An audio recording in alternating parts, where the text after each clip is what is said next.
The saddest thing I have ever seen was a game called Before Your Eyes. Before Your Eyes, created by Skybound Games, was released on April 8th, 2021.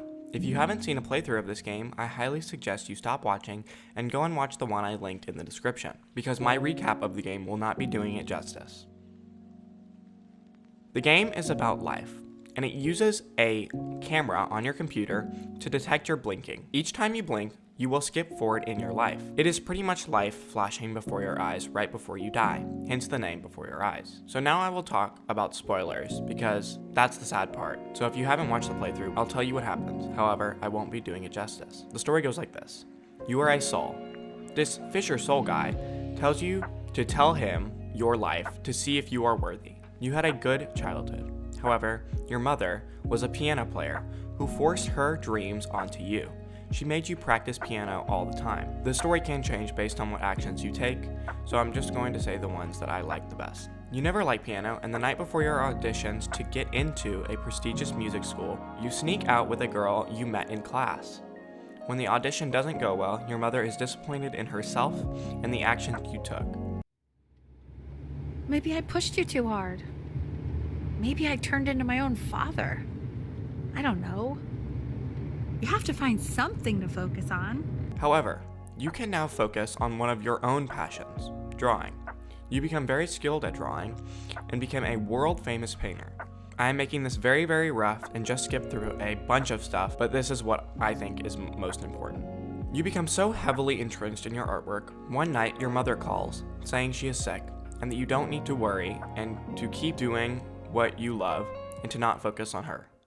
Oh, Benny, I told you not to pick up. There's nothing you can do for me right now. I'm going to hang up the phone now, and you're just going to get back to work, okay? Some people didn't pick up the phone, which in my opinion makes this scene much sadder. Your mother passes away abruptly in the next scene, and you are at the funeral. If you think that is depressing, well, just you wait. You have trouble creating artwork after her death. Your father sells your childhood home because he is struggling without her. Then you start to publish artworks about your late mother, and at the viewing party, you reconnect with your neighbor, who you snuck out with before the auditions. And this is technically where the first story ends. The Soul Keeper then senses something is off, that you have been lying to him about how your life played out. So he tells you to tell him the truth, the real story of Benjamin Brin. We start at the beginning, and skip forward very quickly this time. We learn that your mother's grandfather died unexpectedly. Next, a pack of wolves killed many kittens right in front of you. And lastly, that you have been sick and that you are not getting any better. Now, in the first part of the story, you go to the hospital for just a brief second, but that wasn't really anything important. Now we're learning that actually you were sick for quite a while. Your parents were hopeless, saying you're not getting any better. The rest of the story is you in bed, sick, writing on a typewriter. Okay, so if you haven't guessed what is happening, I'll go over it briefly. The life we lived never happened. It was a story imagined by the 11-year-old Benjamin Brin, who was sick and knew what the outcome was. He wrote a story of his life that he wanted to live. Your mother finds this written story and says that she didn't like it very much. My only issue was, well, I didn't like him very much. She goes on to read the most sad and depressing thing I have ever viewed in my life, and I don't think anything will ever come close to anything more depressing.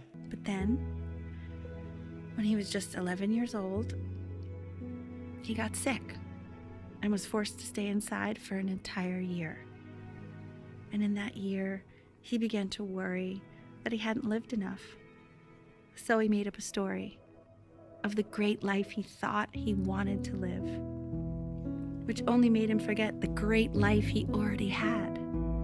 How he had filled a new home with light and joy and promise. How he met a girl, his neighbor, who felt all alone in the world and made her feel okay again. And how, even when he was sick, he still gave his parents hope. How he reminded them exactly who they were after they had almost forgotten. So when he knew he was going to go, he was okay. Because he'd already lived a great life, a full life. And he was everything he needed to be, just as he was.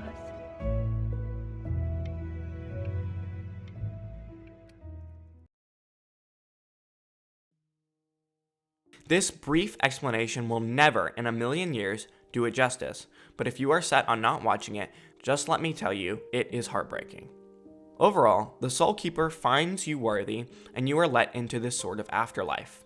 Yeah, so that's the game. It is a beautiful tornado of emotions all tied together into one.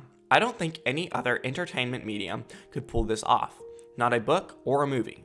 The blinking makes it feel so real and immersive, and although I would love to see it adapted as a film, I don't think it would have the same power as the game offers. But the point of this video is that, oh my god, it is depressing. I watched many streamers' reactions, and some were visibly upset, some were not.